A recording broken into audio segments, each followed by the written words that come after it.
Now's the episode that you guys have been waiting for all year. This is why the Ole Miss Rebels will defeat the super amazing, terrific 26 game winner, have not lost a home game this decade, Georgia Bulldogs. You are Locked On Ole Miss, your daily podcast on the Ole Miss Rebels, part of the Locked On Podcast Network, your team every day.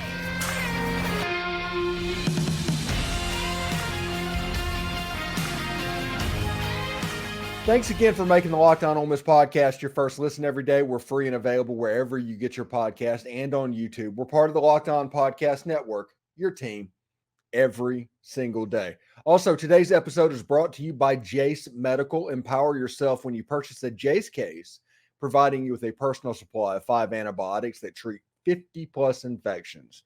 Get yours today at jacemedical.com. That's Jase medical.com. Hello, I'm Stephen Willis, and this is the Locked On Ole Miss podcast, and I hope everybody's having a good Friday. Remember, this Friday, Indiana Jones and the Dial of Destiny, we need to amplify our good luck. I'm going to watch that a little bit later on this afternoon, like I always do before an Ole Miss football game. But this is the reason why Ole Miss football is going to defeat the Georgia Bulldogs. Georgia's a good team. Georgia's a really good team. They've won 26 in a row, 42 out of the last 43.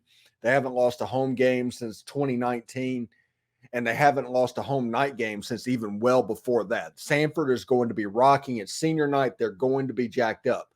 But I think Ole Miss has a better than average shot to win this game. And one of the reasons I say that is Ole Miss is due to win one of these. You know, those once-a-decade games like the Florida game, the Alabama game, it's about time for Ole Miss to have one of those performances. And they've come close, but they haven't been able to close the deal. And when you talk about what this could mean for the program, when you talk about what this means for this specific season and this specific Ole Miss football team, the stars are kind of lining up for Ole Miss to have a special performance. You see Lane Kiffin during the week. He's doing interviews. They seem loose.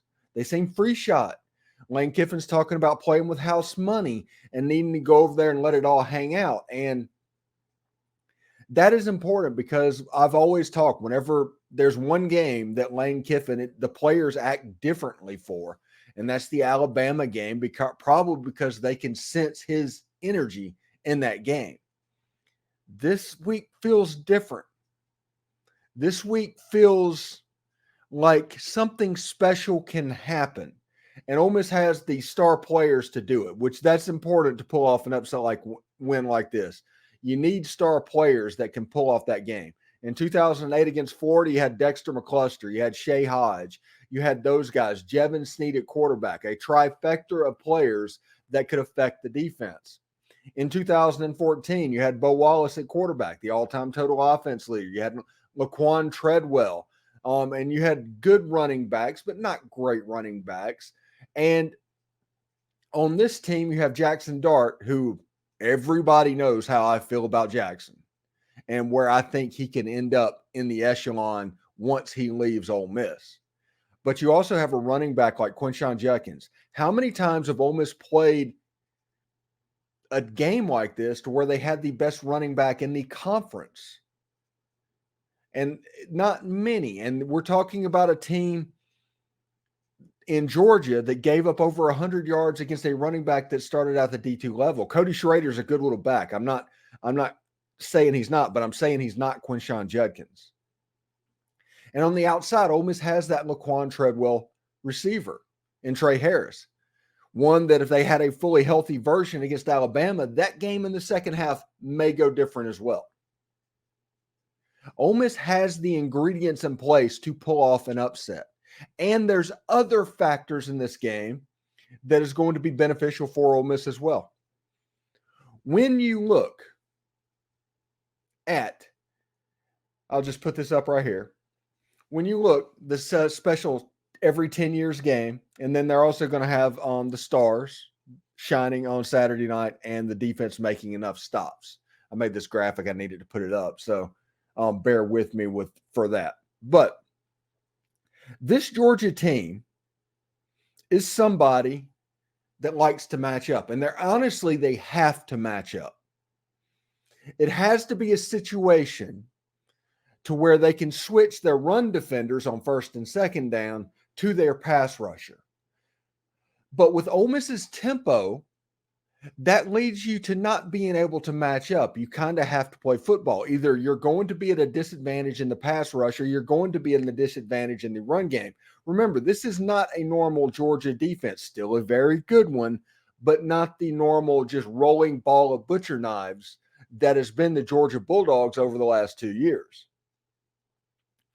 So it is going to be imperative for Ole Miss to keep an eye on a situation when Georgia tries to switch it out, get the ball snapped as quickly as possible, grab a few free 5 yards. It is also important to know that when the pass rusher's out on the field, maybe you run the ball in that area. When the run guy's there, you're dropping back and you're throwing the ball and you're taking your shots. And here is an interesting spot. On top of that, where you're needing to match up and everything, Georgia's quarterback of their defense was injured against Missouri. He broke his arm. He's not going to play against Ole Miss, not unless they do like a super Patrick Willis club. So with that tempo and quick decisions and busts that get made, and then Georgia needing to match up for pass rushing and all of that stuff, and you're seeing Georgia having to do a lot of blitzes to get pressure, because Georgia's sack numbers this year, they've only got 19 sacks on the year. We're in game 9. They have 19 sacks. That's good enough for number 68 in the country. Their tackles for loss is down at 47. That's number 87 in the country. Georgia's front seven is probably the third best front seven that Ole Miss has played. Again, I'm not saying they're not good. I'm saying they're not up to what they normally are. Georgia's defense in front seven is not as good as Texas A&M's front seven, that unit that Ole Miss just put 500 yards up against. Secondary is a little better, but the front seven is not the same. This front seven is not as good as Alabama's front seven. So you can see how success can be had against this defense. This isn't the normal Georgia defense. Again, still good, but it isn't the anaconda that we are used to seeing with the Georgia Bulldogs. Now, what they do really well is third down. Their third down offensively and their third down defensively is elite. And it is probably why they're ranked number 2 in the country at the moment. And I'll just bring this up right here. Offensively, Georgia's 4th in the country at 55% converting on offense on third down. A greater than 50% conversion rate on third down by the Georgia offense. The defense, on the other side, they're only giving up a first down 26% of the time, which is good enough for number 3 in the country. This game, it will matter more than most any other game that Ole Miss has played that you stay on schedule. If you find yourself in 3rd and 7s, 3rd and 8s, and get in those situations, it's going to be dang near impossible to pick up first downs against this defense. Again, it's not the best defense that Georgia's had, but they're good. And you have a situation to where if you can't get first downs, you can't get into tempo. If you can't get into tempo, all of a sudden they can match up and put the pass rushers in on pass downs and the run stoppers in the run downs. And all of a sudden, Georgia's got the matchups that is completely in their favor. It is going to be important for Ole Miss to stay on schedule, pick up first downs, get into tempo that you can't substitute, and to force pressure on their young linebacker that is going to be the quarterback of the defense today or in this game. This is not hard. Ole Miss has the playmakers to be exceptional in this football game. They just do. There's really no way to get around it. Ole Miss has the playmakers to be able to make this Georgia defense pay. And it is time. All of this can come together for that once-in-a-decade type upset, this echelon-defining potential game that could move Ole Miss up into the next tier. And if Ole Miss wins this game, you're going to find yourself waking up Wednesday morning like 5th or 6th in the country. This will be the biggest win in college football if Ole Miss can pull it off. And it is going to be such a win that everybody is going to be talking about it well into Louisiana Monroe week, probably well into Mississippi State week. And Ole Miss will have a chance to be right on the edge of that playoff. It's all in their hands. Georgia has won 26 straight games. They've won like 42 out of 43, and they haven't lost a home game this decade. Since COVID was a thing, Georgia has not lost a home game. Georgia is a rolling ball of butcher knives. It will take a special performance. But if everything goes together and Ole Miss plays clean, because that's a free space on this board, Ole Miss has to play clean, turnover free, penalty free. That situation, handle the crowd noise. That place is going to be amped. There's a chance that Brock Bowers is going to suit up and run on the field, and that stadium is going to pop when that happens. I'm not expecting Brock Bowers to be that guy, but that stadium and that atmosphere and that energy is going to go infinitely up. This is a situation in this game, Ole Miss needs to make it to where they make Georgia create their own energy. Don't do anything that artificially gets them up as well. Now, I do want to let you know that today's show is brought to you by eBay Motors. Passion, drive, and patience. What brings home the winning trophy is also what keeps your ride or die alive. eBay Motors has everything you need to maintain your vehicle and level it up to peak performance, from superchargers to roof racks, exhaust kits, LED headlights, and more. Whether you're into speed, power, or style, eBay Motors has got you covered. With over 122 million parts for your number one ride or die, you'll always find exactly what you're looking for. And with eBay's Guaranteed Fit, your part is guaranteed to fit your ride every time or your money back. That's because with eBay Motors, you're burning rubber, not cash. With all the parts you need at the prices you want, it's easy to turn your car into the MVP and bring home that win. Keep your ride or die alive at ebaymotors.com. Eligible items only. Exclusions apply. eBay's Guaranteed Fit is only available to U.S. customers. College football season is here, and this season Locked On is kicking up our coverage with Locked On College Football Kickoff live each Friday. Locked On will go live at 11 a.m. Eastern on every Locked On College YouTube channel, including this one. College Football Kickoff Live will cover playoff implications, the conference rivalry games, and go in depth like only Locked On can, including insight and analysis from our stable of Locked On College hosts covering their team every single day. Find Locked On College Football Kickoff Live every Friday at 11 a.m. on any Locked On College YouTube channel. You won't want to miss it. When it airs today, there's a good chance I'm going to be on it. So if you want to hear yours truly, when I'm selling you why Ole Miss can cover that game and Ole Miss can win the game, it's basically going to be this video as well. So tune in for that. Locked On College Football Kickoff Live, Drake Toll, Alex Dono, Kenton Gibbs, they do a fantastic job. And honestly, I think it's the best pregame show out there. Better than Big Noon, better than Game Day.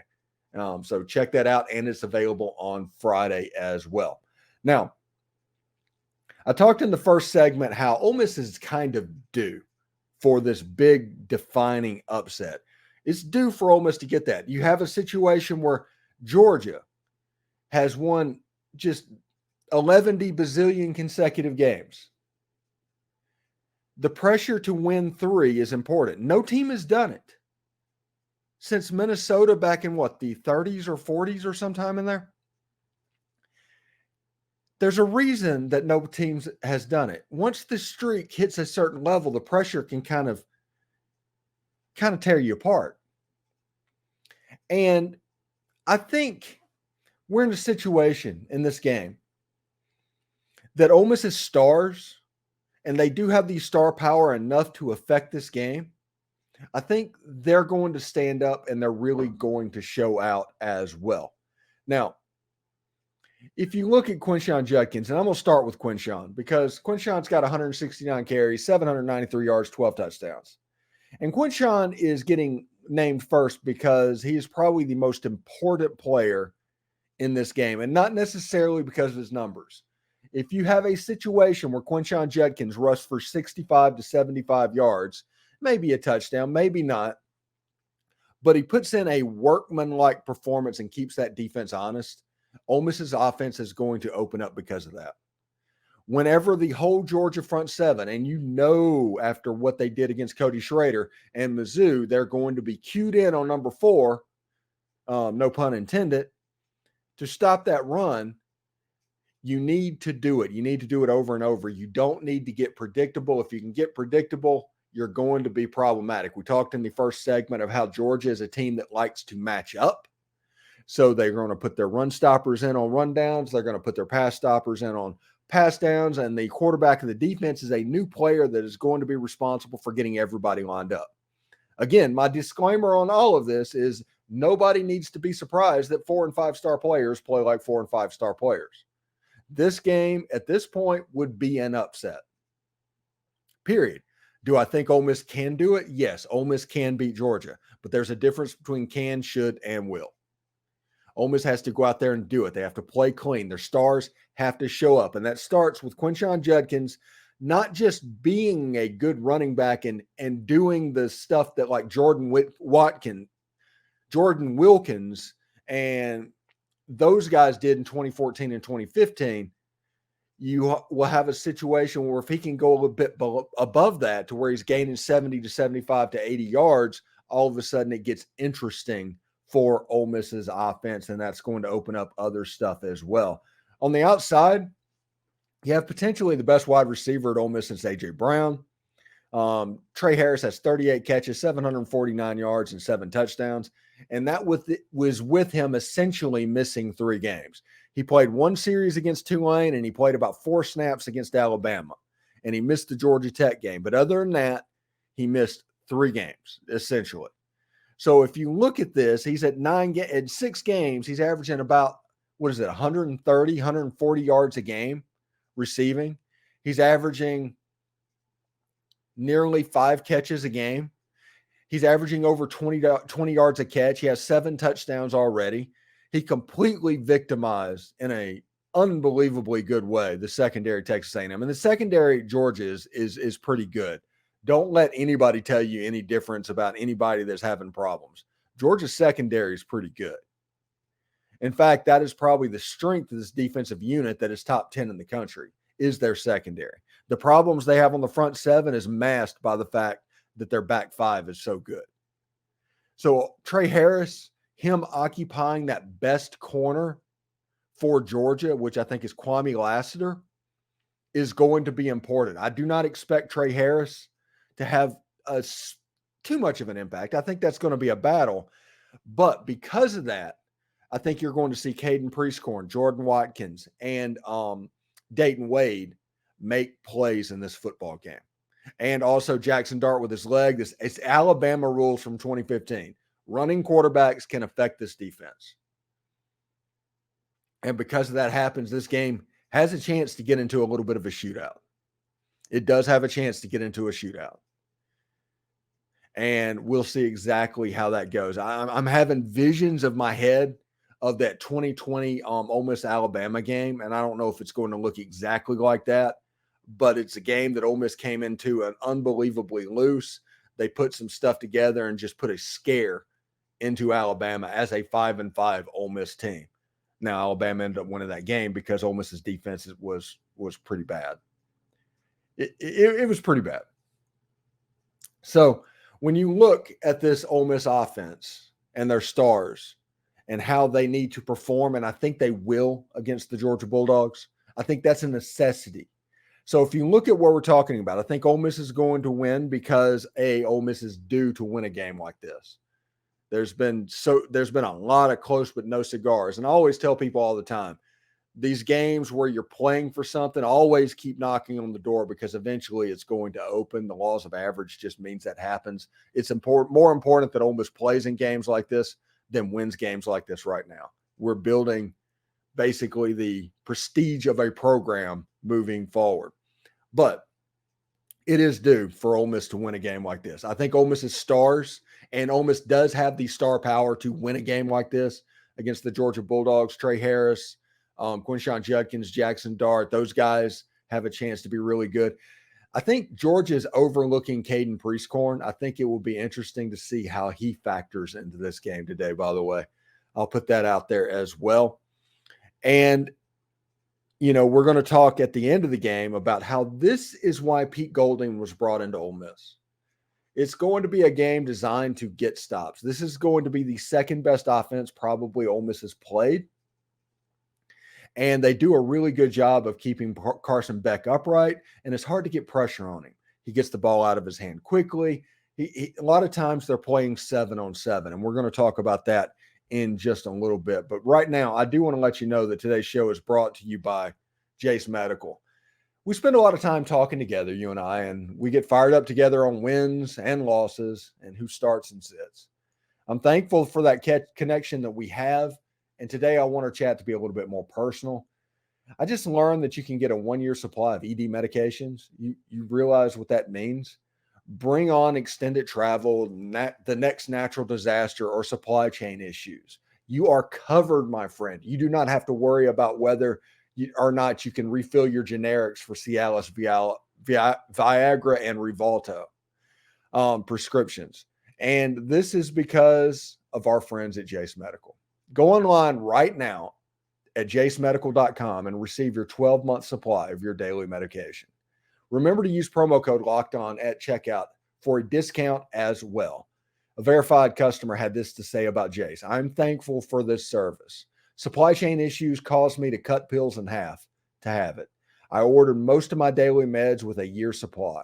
I ordered an antibiotic kit. I feel secure now.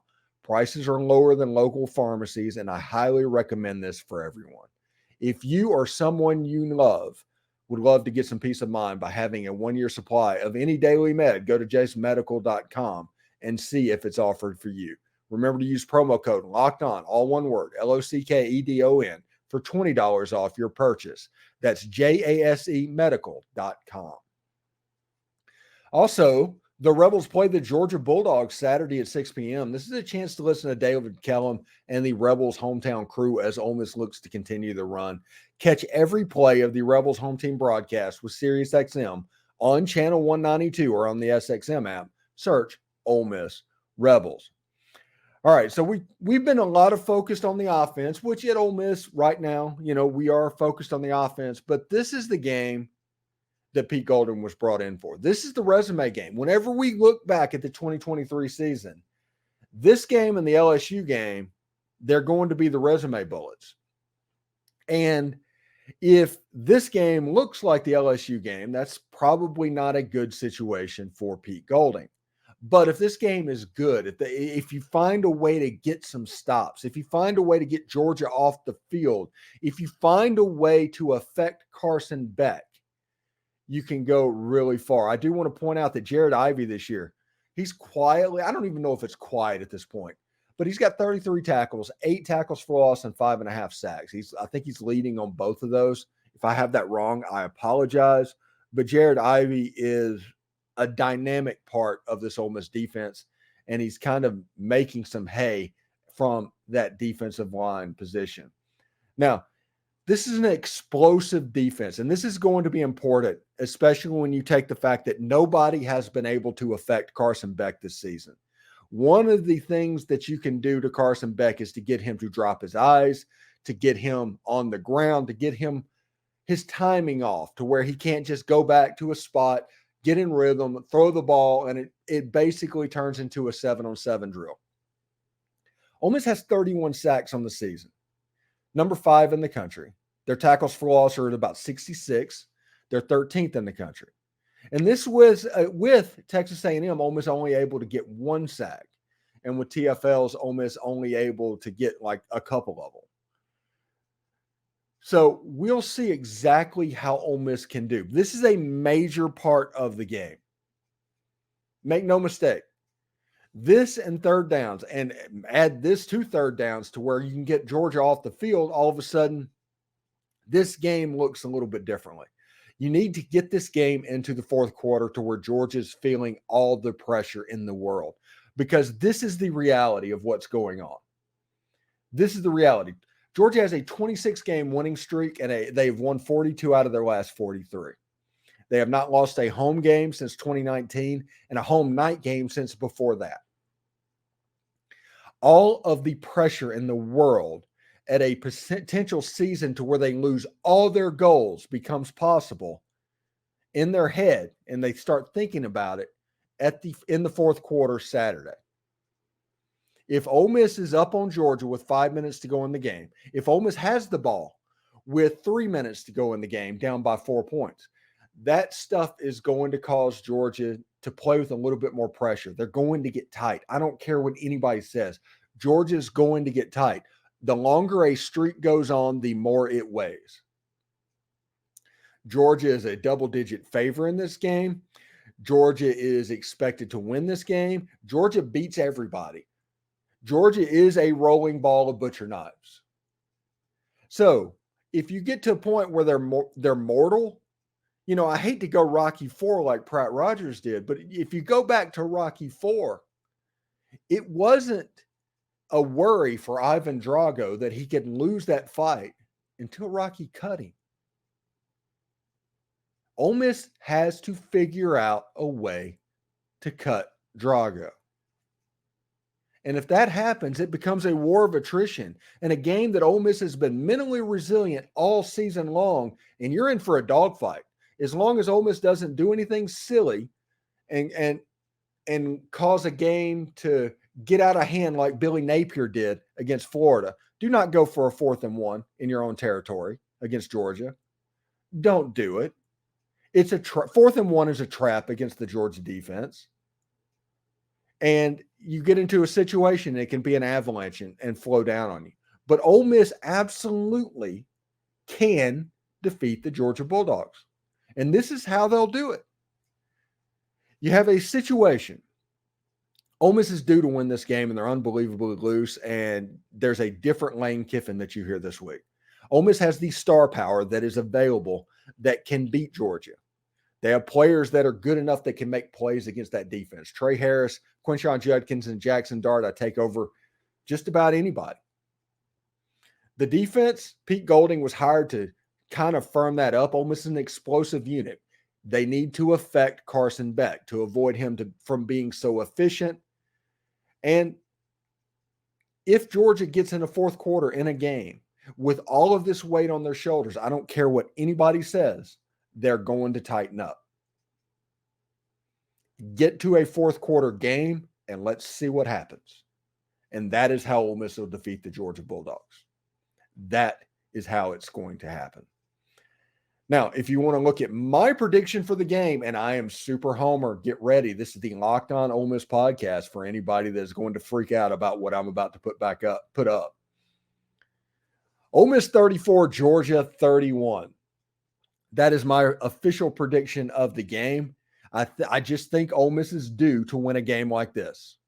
I think that Ole Miss has the star power to win a game like this. And I think that Ole Miss's defense has made the improvement necessary to win a game like this. And I think that if it gets tight, it gets in the fourth quarter and it's a ball game, Georgia is going to tighten up because they don't know how to lose. They get scared. It's something they legit fear. And once that becomes a reality thing, how will they react to it? How will people react to that in a situation? Against Auburn, there was no real chance they were losing that game. They were better than Auburn. Against Missouri, they were better than Missouri.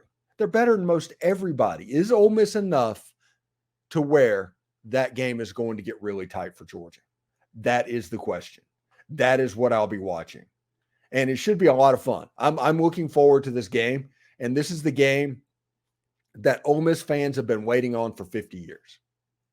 Game day's in town. Game day doesn't go to games in November that are meaningless. Ole Miss is in the conversation. Now, it's about trying to move up that echelon that everybody can see. And this game will be a perfect benchmark for that. So this is why I think Ole Miss can win the game.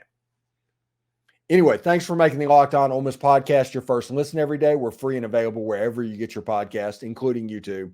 We're part of the Locked On Podcast Network, your team every single day. I hope everybody has a good Friday. We have our pregame show tomorrow about 3 or 4 hours ahead of time with John Gillespie, our post-game show, to where we're either going to be unbelievably elated or in our feels. And thank you, everybody, for making this week great. If you have subscribed, please tell a friend and get them to subscribe. If you haven't, please go down and hit that subscribe button. And, of course, if you listen on one of the other medias, please go to the YouTube channel and subscribe. It helps us out pretty greatly as well. You folks are awesome. We've had a really great week. Now we get to go enjoy this ball game. Have fun. Be safe if you're heading to the ball game. And, of course, hotty toddy.